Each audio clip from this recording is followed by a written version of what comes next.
এই সম্পর্ক অনেক দামি সম্পর্ক, মনে রাখেন। যারা পোড়া কপাইলা এই সম্পর্ক ফট করে ছুটেও যায়। ওই যে একলাস না থাকার কারণে আসছে, ওই মাইয়া বিয়া হয় না, আসছে গ্যাস্ট্রিক রোগ ভালো ভালো হওয়ার জন্য, আসছে অভাব হইরা, ধনী হয় না,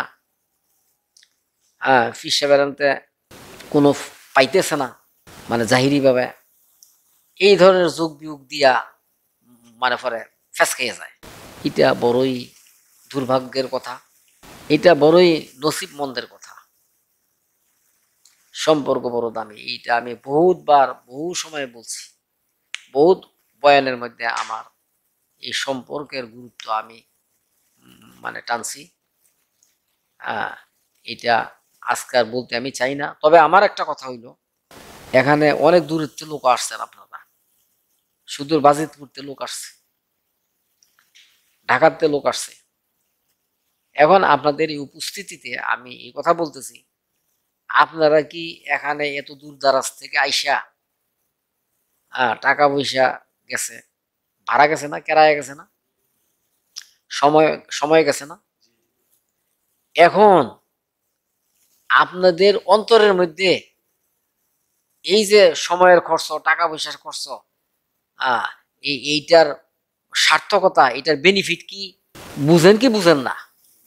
না মানে দুঃখ করেন এবং হিসাব লাগান যে এতগুলি টাকা খরচ করে আসলাম, আবার এত দূরে মানে আসা এই শীতের মধ্যে, মানে এরকম কোনো কমজোরি বা জড়তা আছে কিনা মনের মধ্যে?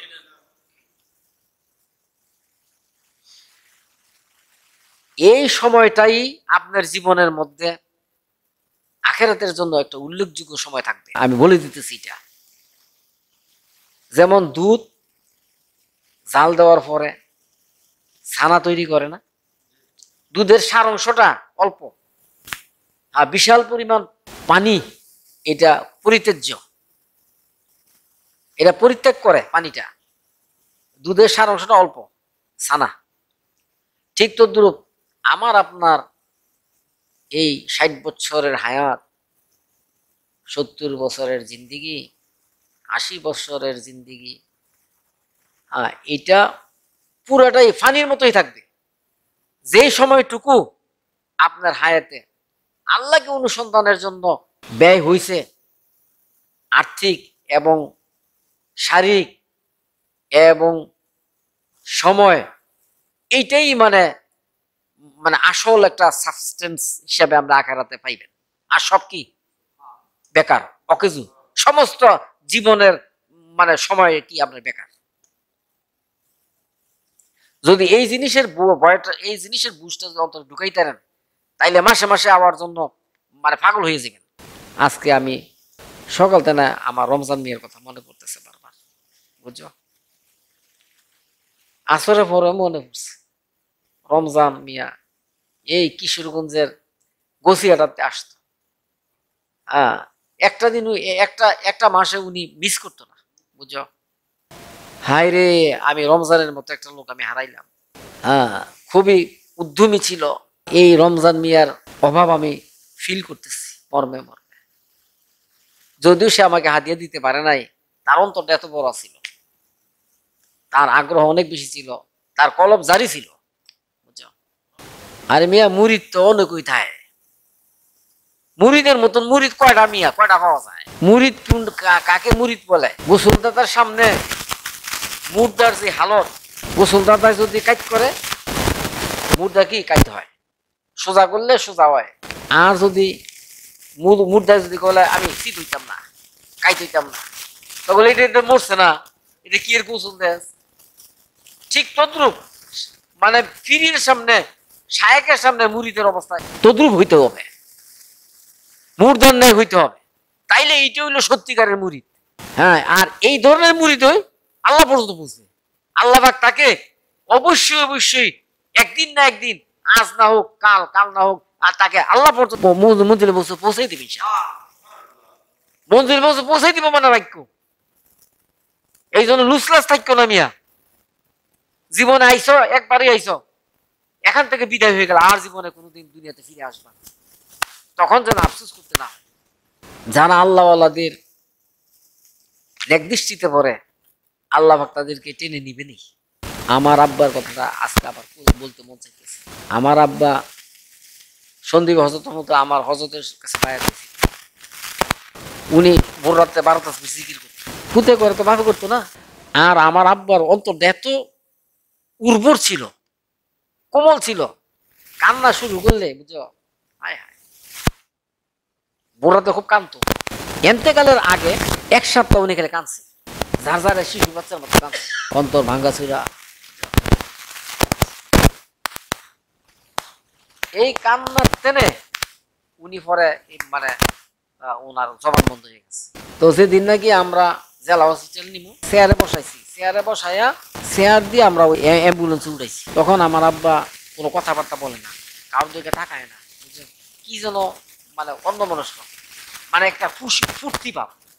যখন আমি বিছনাতে উড়াইয়া মানে চেয়ারের মধ্যে বসাইছি আমরা মানে অ্যাম্বুলেন্স, তখন উনি একদম উজ্জ্বল চেহারা, ফুর্তি, আনন্দ, যেন মানে চোখে মুখে আনন্দ, ওনার একদম ফ্রেশ ইমেজ, আনন্দ চেহারা চেহারা। তো অ্যাম্বুলেন্সে শোয়াইছি, অ্যাম্বুলেন্স শোয়া নিছি হসপিটাল। তো আল্লাহর কি কুদরত, আমিও কেমন বোকা হয়ে গেলাম গা। আমার বোনের জামাই সবাই কিন্তু অল আর লিটারেট পারসন, মানে মানে আমরা যেন সব বোকা হয়ে গেলাম। এই যে ইমার্জেন্সিতে মানে ইমার্জেন্সি নেওয়ার পরে মানে টেকনিশিয়ানে নাক দা 5 মানে ওই যে তরল খাদ্য ঢুকাইবো আর কি, 5 দিয়া নাক দিয়া, এই 5 গেছে তোমার ফুসফুসের ভিতরে। মানে বহু চেষ্টা করছে দুইটা মানে খাদ্য নালি দিয়া যায় না, শুকাই গেছে আর কি। আর ওই যে কফে মানে এটা আড়া লাগ গেছে, পরে গেছে কোনটা ওই নাকের ভিতর ফুসফুসের নালি দিয়া ওখানে ফুসফুসে ঢুকে গেছে। আর এটা গুতাইতে আছে, খালি গুতাইতে আছে, আধা ঘন্টা খালি গুতাইছে। ওই গুতানোর পর দিচ্ছি এই মাথার মধ্যে পরে লিকুইড প্যারাফিন আনাইছে আমার, লিকুইড প্যারাফিন মাইকিয়া ফিসলা করে পর দিছে, এরপর যায় না, কষ্ট ব্যথা পাইতেছে। কিন্তু এত বুঝার পরও আমি খালি এই কথাই চিন্তা করি, আল্লাহ আমার কেন এই সময় সেন্স নাই, আমি কেন কই না এই যে বন্ধ করো এটা, বন্ধ করো এটা। মানে আমারও জন্য বিলকি ব্রেনে কাজ করতেছে না, কই এরপরে হে টেকনিশিয়ানে পারে না, ঘরে ডাক্তার কি আছে, ডাক্তার আনছে, আমার হে গুতাইতেছে, ডাক্তার গুতাই মেরে লেছে। গুতানোর আগে 5 দিয়া দোকানে মানে ভেতর শোয়াইছে, তো সাই রয়েছে, সাইয়া এটা কাটা আসসালামু আলাইকুম হাত উঠাইছে, আসসালামু আলাইকুম, বুঝছো, মানে মৃত্যু ফেরেশতাকে দেখে ফেলছে, বুঝছো, আসসালামু আলাইকুম ফেরেশতারে সালাম দিছে, আসসালামু আলাইকুম, এটা কাটা আসসালামু আলাইকুম, বুঝছো। তো কাজ ওই মিয়া সম্পর্ক অনেক দামি, মিয়া সম্পর্ক আল্লাহ ওয়ালাদের সাথে সম্পর্ক হওয়ার কারণে মানে এই ধরনের মৃত্যুই মানুষের হয়। আর যাদের নসিব খারাপ এরা আল্লাহ ওয়ালাদের দিকে নাক ছিটকায়। হ্যাঁ বুজুর্গ হয়ে গেছে নিজে নিজে, বেটা নিজে নিজে বুজুর্গ হয়ে যায়, টাকা বাদ দাও, এটা বহুত দেখছি। এই জন্য মানুষের আখলাক, মানুষের স্বভাব চরিত্র, এইগুলি আল্লাহ ওয়ালাদের পরশটা মানে আখলাকও বনে না, স্বভাব চরিত্র ঠিক হয় না। অন্তরের এহসাস, অনুভূতি এবং মানবতা, চারিত্রিক মাধুর্য, এইগুলি হাসিল হইতে হইলে আল্লাহ ওয়ালাদের সংস্পর্শ ছাড়া বিকল্প কোনো রাস্তা নেই। শুধু এলেম অর্জন করে এটা হবে না, বিনয়ী হবে না সম্পর্ক ছাড়া, উগ্রতা দূর হবে না সম্পর্ক ছাড়া। উগ্র ব্যক্তিদের সাজা দুনিয়াতে, যারা উগ্র, দুরাচার, বদ আখলাকি, লুবি, স্বার্থপর, আল্লাহ দুনিয়াতে তাদের বিচার শুরু করে। মানুষ কি অবশ্য বুঝে না কেন যে এই পানিশমেন্টটা হইল। তবে আল্লাহ পাকের ফিতরত হইল, স্বভাব হইল, চরিত্র হইল, উনি সাথে সাথে করেন। নবীর ক্ষেত্রে এক তায়েফের ময়দানের মধ্যে, দেশে দেখো না ওই যে ফলাফানরে পাগলের পিছনে ফলাফান লাগে না, পোষা দেয়, পাত্র ইডাল দেয়, হ্যাঁ এরকম হুজুরে পাক সাল্লাল্লাহু আলাইহি সাল্লাম কাফেররা ওই ছেলে পেলে বকাটে ছেলে পেলে এদেরকে লেলাই দিছে আর পাত্তর মারছে, পাত্তর মারতে মারতে ক্ষত বিক্ষত করে ফেলছে, মাথা ফাটায় ফেলাইছে, মাথার রক্ত মাও বাইয়া, কিন্তু জমিনে পড়তে দেয় নাই, জুতার মধ্যে পড়ছে, জুতা আটকে গেছে, কত কষ্ট দিছে। কিন্তু ইতিহাসের মধ্যে আছে এটার পানিশমেন্ট লগে লগে হয়ে গেছে। তবে এই ঘটনা আছে, আল্লাহ পাক জিবরাইল আলাইহিস সালামকে পাঠাইছে, হ্যাঁ, এবং সাথে আযাবের ফেরেশতা আসছে, সালাম দিছে, হে আল্লাহর হাবিব, আপনি যদি বলেন, আপনি যদি চান, অনুমতি দেন, তাইলে মক্কার পাহাড়, দুই পাহাড় মানে একত্রিত করে তায়েফবাসীকে ধ্বংস করে দিই। আল্লাহ নবী তখন বলছেন যে আমি এটা চাই না যে তায়েফবাসী ধ্বংস হয়ে যাক। আজকে এরা আমাকে কষ্ট দিছে, দুঃখ দিছে, হেরা যদি হয়তো বা পরবর্তী এরা ইমান আনতেও পারে, আর যদি তারা ইমান না আনে তাদের সন্তানরা ইমান আনবে। হুজুরে পাক সাল্লাল্লাহু আলাইহি সাল্লামকে কাফেররা যে এত নির্যাতন করছে, কিন্তু সাথে সাথে আল্লাহ পাক তাদের অ্যাকশনে যান নাই কেন? এটা পরীক্ষার হল। যদি সাথে সাথে যদি অ্যাকশন নিত আল্লাহ পাক, তাইলে মক্কাতে আর কাফের কেউ থাকলো না, দলে দলে হয়তো সব মুসলমান হয়ে যেত। আর এটা আল্লাহ পাকের উদ্দেশ্য না। আল্লাহ পাকের উদ্দেশ্য হলো কি, আল্লাহকে না দেখে, আল্লাহকে না শুনে, না বুঝে কে অন্ধভাবে আল্লাহকে বিশ্বাস করে, এটা আল্লাহ পাক দেখতে চান। এটাই হলো আল্লাহ পাকের পরীক্ষা। তবে এই কষ্টের বিচার বদরের যুদ্ধের মধ্যে আল্লাহ লইছে। আবু জাহিল্লারে এই বদরের যুদ্ধের মধ্যে দুটা বাচ্চা তাকে কতল করছে, দুই ভাই, শিশু বাচ্চা। এরকম ভাবে উতবা, সাইবা, এইগুলি বড় বড় কাফেরদেরকে আল্লাহ পাক হত্যা করছেন, আল্লাহ পাক নিশ্চিহ্ন করে দিয়েছেন, ধ্বংস করে দিয়েছেন বদরের যুদ্ধের মধ্যে। সাথে সাথে করেন না ঠিক, কিন্তু আল্লাহ পাক ছাড়েনও না, বিচার দুনিয়াতে শুরু করেন করা। এই জন্য ভাইও, আমরা আখলাকি হই, আমরা আমাদের দ্বারা যেন কোনো মানুষ কষ্ট না পায়, আমাদের দ্বারা যেন কোনো কোনো লোকের হক নষ্ট না হয়, এদিকে সতর্ক থাকি। হযরত মূসা আলাইহিস সালামের জামানায় ফেরাউন মূসা আলাইহিস সালামের কত কষ্ট দিছে, দিন গ্রহণ করবে তো দূরে থাক, ওনাকে কষ্ট দিছে। অতিষ্ঠ হইয়া, ফেরাউনের প্রতি অতিষ্ঠ হইয়া আল্লাহর দরবারে ফরিয়াদ করলেন, বিচার দায়ের করলেন, ইয়া আল্লাহ, আপনি এই ফেরাউনকে ধ্বংস করেন। আল্লাহ পাক ওহী নাজিল করছেন। আল্লাহ পাক বললেন যে আমি তোমার দোয়া কবুল করলাম, কিন্তু ফল দেখার জন্য তুমি তাড়াহুড়া করবে না। তখন 40 বছর পরে আল্লাহ পাক এই ফেরাউনদের ধ্বংস করলো নীল নদে চুবাইয়া। তো আল্লাহ পাকের আদেশে মূসা আলাইহিস সালাম ওনার অনুসারীদেরকে নিয়ে উনি হিজরত করার জন্য রওনা দিছেন। পথিমধ্যে নীল নদ অতিক্রম করতে হবে। আবার কেউ কেউ বলে বারে কুলজুম, বারে কুলজুম বলেন আর নীল নদ বলেন। এখন এই নীল নদের উপকণ্ঠে আইসা ওনারা উপনীত হইছেন। এখন কিভাবে পার হবেন? এখন বনী ইসরাইলের যারা যারা কলমা গ্রহণ করছে এরা জিজ্ঞাসা করতে থাকলো, মূসা, তুমি তো আমাদেরকে এনে এখন মৃত্যুর মুখে ঠেলে দিছ, আমাদের বাঁচার কোনো উপায় নেই। তখন হযরত মূসা আলাইহিস সালাম তাদেরকে ধৈর্য ধরার জন্য বললেন, এবং তিনি ওনার এই হাতের আশা বা লাঠি দিয়ে সমুদ্রের মধ্যে বাড়ি দিলেন পানিতে।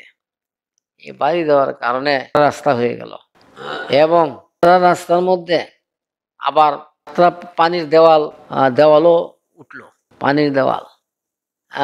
এক রাস্তার থেকে অন্য রাস্তার কে যাইতেছে সেই দৃশ্যও দেখতো। এইভাবে তখন ওনারা রাস্তার মধ্যে নেমে পড়লেন, এবং রাস্তার শেষ ভাগে ওই দিক দিয়া ফেরাউনের দল, লোক লস্কর, সৈন্য সামন্ত নিয়া এখন এই নদীর ধারে উপনীত হয়েছেন। তা এখন মানে কি করবে? যদি এরা না নামে তাইলে মূসা হাতছাড়া হয়ে যেতেছে। সেই জন্য ওনারা কিংকর্ত বিমূঢ়। আর যে প্রাণী, মানুষ অবশ্য বুঝে না, জঙ্গলের যে পশু, এই পশুর এই গজবের অবস্থা আল্লাহ তাকে বুঝাই দিছে, উপলব্ধি করতে পারছে। এখন এই ঘোড়াগুলি কোনো মতেই মানে নামতেছে না। তো আল্লাহ পাক তাদেরকে ধ্বংস করবেন, এই জন্য আল্লাহ রাব্বুল ইজ্জত মাদি ঘোড়া তাদের সামনে পাঠাই দিলেন। হ্যাঁ, মাদি ঘোড়া দেখিয়া তাদের পুরুষ ঘোড়াগুলি হুঁশ থাকলো না। হ্যাঁ, এরা এই মাদি ঘোড়ার অনুসরণ করার জন্য এরা লাফায় পড়ল এই নদীর রাস্তার মধ্যে। যখন নাকি ফেরাউনের পুরা দল, সম্মুখ বাঘ তীরে উঠার আগে আর পিছনের বাঘ পুরাটা নদীতে নামার পরে আল্লাহ পাক পানিকে হুকুম দিচ্ছেন, আর পানির দেওয়াল এবং নদীর পানি দুই দিক দিয়া চাপ দিয়া মানে নদীর অস্তিত্বকে বিলুপ্ত করে দিলেন। এইভাবে ফেরাউন্না গোষ্ঠীকে আল্লাহ পাক ধ্বংস করছেন। আল্লাহ পাক 40 বছর পরে মুসা আল্লাহ সাল্লামের শত্রুদের পানিশমেন্ট দিলেন। তো এটার দ্বারা প্রতিপন্ন হয় যে আল্লাহ পাক নগদ কিছু করেন না, আল্লাহ পাকের বিচার হইল বাকি। নগদ করলে তো আল্লাহ পাকের অবস্থা মানুষ বুঝে ফেলবে এবং প্রশ্ন আউট। আরো অনেক নবীদের ঘটনা কোরআনে পাকের মধ্যে আছেন, ওইসব নবীদের ক্ষেত্রেও আল্লাহ পাক গজব দুনিয়াতে নাজিল করছেন। মাদায়ানবাসী এরা ওনাদের নবী হযরত শুআয়ব আলাইহিস সালামের উপরও এরকম ক্ষিপ্ত হইছে এবং এরা দুষ্ট চরিত্রের চরম সীমায় পৌঁছেছে। এরা মূর্তি পূজা করত এবং হযরত শুআয়ব আলাইহিস সালামকে অনেক কষ্ট দিয়েছেন, ওনাকে বিভিন্নভাবে ওনাকে উৎপীড়ন করছে। সেই কারণে আল্লাহ পাক তাদের এই জাতির উপরে গজব নাজিল করছেন। মানে এত গরম, প্রচন্ড গরম সৃষ্টি করছেন আল্লাহ পাক। তো এই গরম সেহেতু লোকদের কষ্ট হইতেছিল, গরম আবহাওয়া, লু বইতেছে, দুর্ভিক্ষ দেখা দিছে। এহেন পরিস্থিতিতে মানুষ অতিষ্ঠ জীবনযাপন করতেছে। এক সময় দেখা গেল আকাশের মধ্যে কালো মেঘ আচ্ছন্ন করে ফেলছে কয়েক জায়গাতে, আর এই কালো সাজের নিচ থেকে ঠান্ডা হাওয়া বইতেছিল। সেই কারণে মানুষ দৌড়ে দলে দলে এই কালো হাজের ছায়ার নিচে আশ্রয় নিতেছিল। কালো মেঘের নিচে সব জড়ো হইতে থাকলো। এরা আনন্দে মোহিত হয়ে আত্মহারা হয়ে গেল যে এখনই বৃষ্টি হবে। আল্লাহ পাকের সিদ্ধান্ত উল্টা, আল্লাহ পাক এই জাতিকে বিচার করবে, সেই জন্য এই ব্যবস্থা আল্লাহ পাক করলেন তাদেরকে ধ্বংস করার জন্য। তখন এই মেঘমালার থেকে মানে অগ্নি বিচ্যুত হইয়া এই লোকদেরকে গ্রাস করে ফেলল এবং অগ্নি জ্বলতেছিল। এইভাবে আকাশ থেকে অগ্নি নিক্ষিপ্ত করে অগ্নি বৃষ্টি নাজিল করে আল্লাহ পাক পুরা জাতিকে জ্বালায় পড়ায় বর্ষ করে দিয়ে একদম দুনিয়া পরিষ্কার করে ফেললেন। ওই এলাকাটা ছিল ফিলিস্তিন এবং আরবের মধ্যস্থিত জায়গা। এই মাদায়েন এলাকাটা ছিল ফিলিস্তিন আর আরবের মধ্যে। এরকম ভাবে আদ জাতিকেও আল্লাহ পাক এইভাবে ধ্বংস করছেন। আদ জাতির নবী ছিলেন হযরত হুদ আলাইহিস সালাম। এরা মূর্তি পূজা করত, এই জাতি মূর্তি পূজা করত এবং হুদ আলাইহিস সালামের ডাকে এরা সাড়া দিল না। উপরন্ত এরা খুন খারাপি এবং অনৈতিক কাজে এরা মগ্ন ছিল। তো এই কারণে আল্লাহ পাক তাদেরকে পাকড়াও করলেন। দীর্ঘদিন চলল অনাবৃষ্টি, দেশে চলল দুর্ভিক্ষ। এইভাবে এরা বিপদে কাল কাটাইতেছিল। একদিন এমন ভাবে মানে ঝড় বৃষ্টি শুরু হয়ে গেল, ভূমিকম্প শুরু হয়ে গেল এবং এইভাবে 7 রাত 7 দিন জল উচ্ছ্বাস সহ ঝড় হাওয়া বইতে থাকলো, ঝড় তুফান, প্লাবন ইত্যাদি শুরু হয়ে গেল এবং ভূমিকম্প শুরু হয়ে গেল।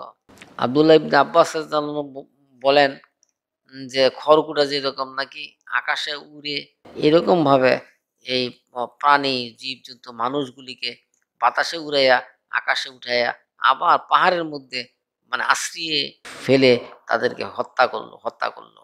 এইভাবে গোটা জাতিকে আল্লাহ পাক নিশ্চিহ্ন করে দিলেন। এখানে হুদ আলাইহিস সালামের অনুসারী ছিলেন 4000। তিনি আল্লাহ পাকের আদেশে ওনার অনুসারীদেরকে নিয়ে উনি উনি এখান থেকে সরে পড়েছিলেন। এই জন্য এরা রক্ষা পাইলেন, আল্লাহ পাক তাদেরকে হেফাজত করলেন। এই আদ জাতি এক একটা খেজুর গাছের মতো উঁচা লম্বা ছিল। এইগুলি এখানে সেখানে পড়ে থাকতে দেখা গেল। সামুদ জাতির নবী ছিলেন হযরত সালেহ আলাইহিস সালাম। তিনিও এই দীর্ঘ সময় লোকদেরকে ডাকলেন, তিনি দাওয়াত দিলেন, কিন্তু ওনার ডাকে কেউ সাড়া দিল না। এবং এরা নবীকে উপহাস করত, বিদ্রূপ করত এবং বিভিন্নভাবে ওনাকে কষ্ট দিতেছিল। তখন ওনার জাতি বললেন, তুমি যদি এই পাহাড়ের পাথর থেকে উট বের করতে পারো তাইলে আমরা বুঝবো যে তুমি সত্য নবী এবং তোমার কালমা গ্রহণ করবো। হ্যাঁ, তখন হযরত সালেহ আলাইহিস সালাম খুবই আশান্বিত হইয়া আল্লাহর কাছে, এটাই ওনার প্রাণের দাবি ছিল যে মানুষগুলি যেন কালমা গ্রহণ করে মুসলমান হয়ে যায়। তো এই কথা বলার পরে উনি অতি আগ্রহে খুশি হইয়া আল্লাহ পাকের কাছে ফরিয়াদ জানাইলেন। হযরত সালেহ আলাইহিস সালাম আল্লাহর কাছে দোয়া করলেন। দোয়া করার পরে দেখা গেল পাহাড়ের পাথর থেকে কম্পন সৃষ্টি হইতেছে। এই কম্পন কিছুক্ষণ ছিল, তখন আল্লাহর কুদরতে এই পাথর থেকে একটা উট বাইর হয়ে আসলো। উটটা ছিল কি, উটনিটির পেটে ছিল একটা তার সন্তান। সে বাইর হইয়া আসলো, হ্যাঁ, এই পাহাড়ের পাথর থেকে বাইর হইয়া এসে কাফেরদের আরো বিপর্যয় ঘটাই দিল। পুকুরের সমস্ত পানি, মাঠে প্রান্তরের সমস্ত ঘাস, হ্যাঁ, এই উটনি খেয়ে ফেলতো। এবং এই উটনি প্রসব হইল এবং বাচ্চা দিল। এখন সালেহ আলাইহিস সালাম জাতিকে সতর্ক করলো যে তোমরা কিন্তু তাকে কিছু করার জন্য তোমরা তার দিকে হাত বাড়াইবে না, হয়তো আল্লাহ পাকের আযাবে তোমরা গ্রেপ্তার হয়ে যাইবা। কিন্তু এই কথা কাফেররা মানতে রাজি না।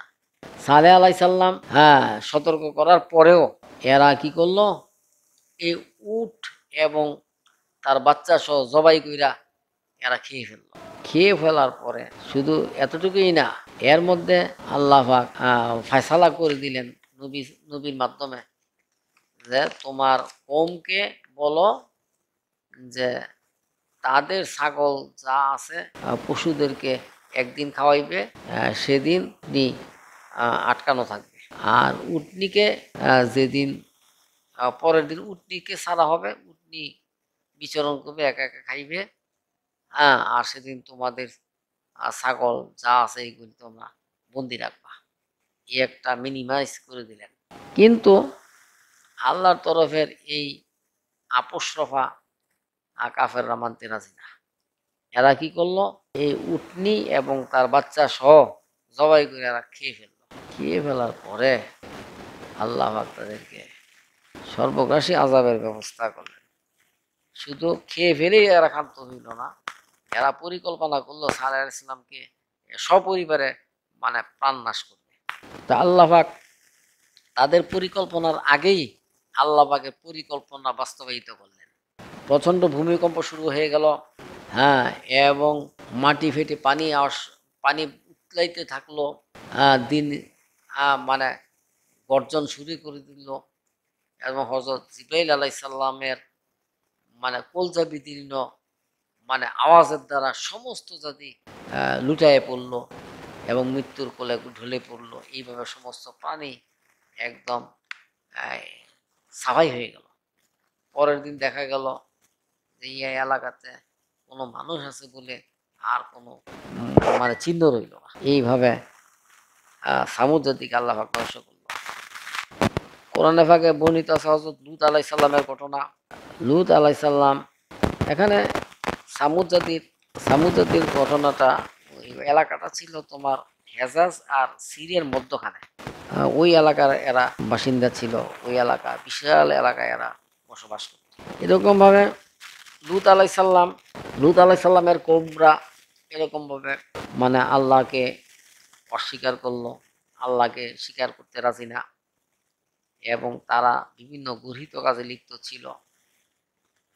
সেই জাতি সবচেয়ে বিকৃত মন মস্তিষ্কের ছিল, এবং তারা স্ত্রী লোকদের পরিবর্তে এরা ছেলেদেরকে এরা ব্যবহার করত, ছেলেদের প্রতি এরা আসক্ত ছিল, এবং ছেলেদের সাথে এরা অপকর্ম করত। কিন্তু মেয়ে লোকদের সাথে তাদের কোনো আচার অনুষ্ঠান ছিল না। মেয়েদের প্রতি এদের অনীহা ছিল। এমনকি তারা হাটে ঘাটে রাস্তায় এখানে সেখানে এই অপকর্ম করে বেড়াইতো, এবং গর্হিত কাজগুলি মানে সবই এরা সমানে করত। মূর্তি পূজা করত। হযরত লূত আলাইহিস সালাম তাদেরকে দিনের দাওয়াত দিলেন, কিন্তু তারা সেটাকে প্রত্যাখ্যান করলো। আল্লাহ পাকের ফায়সালা তাদেরকে ধ্বংস করবেন। এই জন্য ভূমিকম্প শুরু হয়ে গেল, এবং আকাশে তর্জন গর্জন শুরু হয়ে গেল। আকাশ থেকে প্রস্তর বর্ষণ শুরু হয়ে গেল, এবং ফেরেশতা ওই ওই জমিনকে আকাশে উঠাইলেন, উঠায় উপর উপর করে আবার ছুঁড়ে মারলেন নিচের দিকে। এইভাবে জমিনকে উল্টাই দিলেন। উল্টাই দেওয়ার কারণে সেখানে সমুদ্রে পরিণত হয়ে গেল, এবং সেই এলাকাতে, বিস্তীর্ণ এলাকাতে যে কোনো মানব জাতি ছিল, কোনো প্রাণী ছিল, সেটার কোনো অস্তিত্ব বাকি রইল না। ওই এলাকাটা হইল জর্দানের মধ্যে, যেটাকে মরু সাগর বলা হয়। এটা এখনো মরু সাগর হিসাবেই রয়ে গেল। আল্লাহ পাক এইভাবে যুগে যুগে আল্লাহ দ্রোহীদেরকে আল্লাহ পাক জমিনে ধ্বংস করে দিয়েছেন আযাবের দ্বারা। এইগুলি আল্লাহ পাক কোরআন পাকের মধ্যে ফরমাইছেন। আজকেও যদি কোরআন নাজিল হইতো, তাইলে ক্যালিফোর্নিয়ায় যে আগুন চলতেছে আজকে 8 দিন যাবৎ, মানে দাবানল অগ্নিপাত শুরু হয়ে গেছে, জ্বালায়া পোড়ায়া একটা প্রদেশ শেষ করে ফেলতেছেন, এখনো ভয়াবহ রূপ বিদ্যমান আছে। এইটার মধ্যে কোনো কমতি নেই। আগুন জ্বলতেছে, পোড়াইতেছে, হাজার হাজার বাড়িঘর ধ্বংস করে, এলাকা কি এলাকা ধ্বংস করে জ্বালায়া পোড়ায় বর্ষ করে দিতেছে। এটা সরাসরি আল্লাহ পাকের আযাব, এতে কোনো সন্দেহ নেই। এই আমেরিকা ফিলিস্তিনের মুসলমানদেরকে নির্মমভাবে ধ্বংস করেছে, অস্ত্র দিয়ে, বোমা দিয়ে, বিমান দিয়ে। আমেরিকার মানে মদতে এই ফিলিস্তিনের নারী, শিশু, আবাল বৃদ্ধা বনিতা মুসলমানদেরকে এবং বাড়ি ঘর সব মানে ধুলায় মিশিয়ে দিছে, মরুভূমি সৃষ্টি করে দিছে। সেটার প্রায়শ্চিত্ত আল্লাহ পাক তাদের উপরে ঢেলে দিছেন। এরা প্রায়শ্চিত্ত করতেছে। আল্লাহ পাকের সর্বগ্রাসী আযাব, এ আকাশ থেকে অগ্নি বর্ষিত করে এলাকা কি এলাকা ছাই করে দিতেছে। কোনো কৌশল কাজে আসতেছে না, কোনো পদ্ধতি, কোনো সিস্টেম কাজে আসতেছে না। কত ধরনের রাসায়নিক পদার্থ ছিটাইতেছে, আগুনের কিছু করতে পারতেছে না। বরং আগুন আরো প্রলয়ঙ্কারী রূপ ধারণ করছে। এখন আরো ভয়াবহ অবস্থার সৃষ্টি করছে, এবং আগুনের গতিপথ পরিবর্তন করতেছে। এই যে ভয়াবহতা, ক্যালিফোর্নিয়ার অগ্নুৎপাতের যে ভয়াবহতা, এটা সমস্ত দেশকে গ্রাস মানে ছারখার করে ফেলতেছে। এটা আমেরিকার হাতের কামাই, তাদের অপকর্মের কামাই। এই জন্য আল্লাহ পাকের রাগ, আল্লাহ পাকের গুসায় এই দেশটাকে বশীভূত করে দিতেছে। কোনো শক্তি নেই এটাকে থামানো, একমাত্র আল্লাহ ছাড়া। এইভাবে যুগে যুগে মানে আল্লাহ পাকের অবাধ্য নাফরমান বান্দাদেরকে এইভাবেই আল্লাহ পাক দুনিয়ার থেকে সাজা দেওয়া শুরু করেন। কিন্তু মানুষ বুঝে না। আল্লাহ পাক যেহেতু তাৎক্ষণিক করেন না, সেহেতু মানুষ এই বিপদ থেকে কোনো সবক হাসিল করতে পারে না। এই জমিন আল্লাহর, এই আকাশ বাতাস আল্লাহর, আল্লাহ কাউকে ইজারা দেন নাই। এই জমিন, এই আকাশ বাতাস আল্লাহর কন্ট্রোলেই থাকবে কিয়ামত পর্যন্ত। কেউ আল্লাহর হাত থেকে এটা ছিনাই নিতে পারবে না, এবং জমিনের নিজাম আল্লাহর হাতে থাকবে। দেখা গেছে এক দেশের প্রধান এরকম প্রশাসন যখন দুর্নীতিবাজ হয়, তো আল্লাহ পাক কিছু কাল তাদেরকে ডিল দেন, 15 বছর 16 বছর। এখন এই ডিল পাইয়া এরা চরম ভাবে এরা মানে জুলুম নির্যাতনের স্টিম রুলার চালিয়ে দেয় মানুষের উপর, জনগণের উপর, এবং বিভিন্ন আহ, নির্যাতন অত্যাচার তাদেরকে মানুষদেরকে অসহনশীল করে তোলার কারণে আল্লাহ পাক আবার সমূলে সেই প্রশাসনকে সেই রাজা বাদশাদেরকে আল্লাহ পাক দুনিয়া থেকে নিশ্চিহ্ন করে দিছেন। কিন্তু তাৎক্ষণিক যদি হইতো তাইলে এটা তো আর পরীক্ষা হইল না, প্রশ্ন কি আউট হয়ে গেল। যেহেতু এই দুনিয়া কি আল্লাহ পরীক্ষার হল বানাইছেন, সেহেতু আল্লাহ পাক এইভাবে গুপ্ত গুপ্ত থাকেন, আল্লাহ পাক ধরা দেন না। আর মানুষ বেবুজির কারণে সংশোধন হয় না, আল্লাহ পাকের সাথে দুশ্মনী করতে থাকে, আল্লাহ পাকের বিরুদ্ধাচরণ করতে থাকে, আল্লাহ পাকের নাফরমানি করার কারণে এইভাবে দুনিয়াতেই তারা ধ্বংস হয়ে যায়। এই জন্য আমাদের মানব জাতির এইসব ঘটনা থেকে, কোরআনের ইতিহাস থেকে, এবং বর্তমান জামানার এইসব ঘটনাবলী থেকে মানে সবক হাসিল করা দরকার, যে আমি যদি অন্যায় করি তাইলে আমার পানিশমেন্ট দুনিয়াতেই হবে, যদিও সাথে সাথে না, বিলম্বে হইলেও হবে, দুনিয়ার থেকেই শুরু হবে। এই জন্য সরকার থেকে শুরু করে মানে জনগণ প্রজা পর্যন্ত মানবতার দেখাইতে হবে, এবং মানবতার বিকাশ ঘটাইতে হবে। আল্লাহকে রাজি করার জন্য আল্লাহ পাকের ফরমাবরদারি করতে হবে। আল্লাহকে ভুলে গেলে চলবে না, সদা আল্লাহ পাকের মান্যতা এবং আল্লাহ পাকের গোলামির মধ্যে নিজেকে সীমাবদ্ধ রাখতে হবে। বৈরিতা যেন না হয়, আল্লাহ পাকের বিরুদ্ধাচরণ যেন না হয়, নয়তো দুনিয়াতেই মানে আজ না হোক কাল, কাল না হোক পরবর্তী জীবনের শেষ সময় হইল তার বিচার আল্লাহ পাক দুনিয়া থেকেই মানে করতে থাকবেন। আল্লাহ পাক আমাদেরকে বুঝার এবং আমল করার তৌফিক দান করুক। ওয়া আখিরু দাওয়ানা আলহামদুলিল্লাহি রাব্বিল আলামিন।